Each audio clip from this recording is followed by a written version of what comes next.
fait rayonner le territoire pendant des décennies, quelques siècles.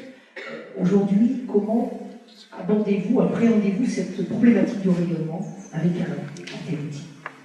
Alors écoutez, tout d'abord, pour rayonner, il faut être rayonnant. Et comme Laurent vous l'a expliqué, le château avait pris feu, il était squatté, il était abandonné, donc plus entretenu. On sait très bien que dès que c'est plus entretenu, la végétation est partout.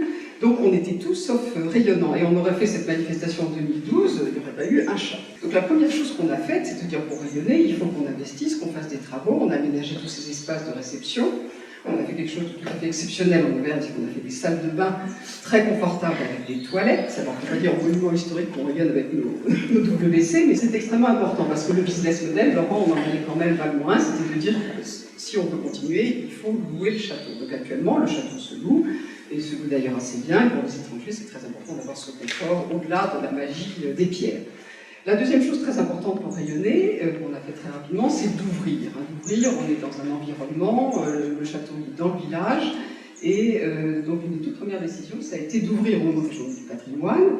On était là avec une petite feuille de visite, on pensait avoir 200 personnes, on en a eu 3000, qui nous ont tout dit, mais vous êtes très bon état, ce château, très magnifique. Alors, je ne vous cacherai pas que ça nous a donné beaucoup de mots au cœur, parce que c'était pas facile, voilà. Et puis on a de la chance à Saint-Amand-Talande, je ne sais pas si là, mais on a une association très dynamique qui s'appelle Histoire et Patrimoine. Donc on est très ouvert, on est ouvert à toutes sortes de manifestations, en dehors des locations. On a reçu le corps général d'Auvergne. Quand les pompiers nous demandent de fêter les 150 ans de la caserne, bien sûr, ils sont les bienvenus. Si vous nous accueillez ce soir, on vous accueille tant que vous voulez. Si Thierry veut faire un atelier Pierre, qui vienne, il restera par la même occasion là, la tête de la gargouille. Mais on est et Laurent disait qu'il n'y avait pas de business plan. Il y a quand même des femmes d'affaires dans la famille. Non, on est très ouvert. Alors évidemment, on ne peut pas être mécène, si vous voulez, parce qu'en Auvergne aussi, les gens aiment bien quand c'est gratuit, mais on veut bien faire des choses, mais il faut quand même, quelque part, les financer.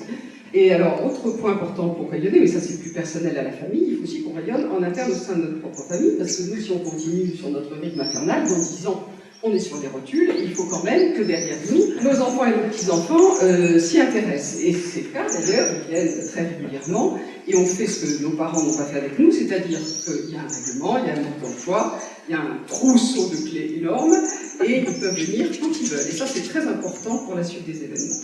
Et puis je finirai, parce qu'on a quand même des écrivains et des hommes qui aiment la pierre ici, en disant que tout simplement pour rayonner, je crois qu'il faut laisser parler les pierres, le très beau langage des pierres, et voilà, ça fonctionne.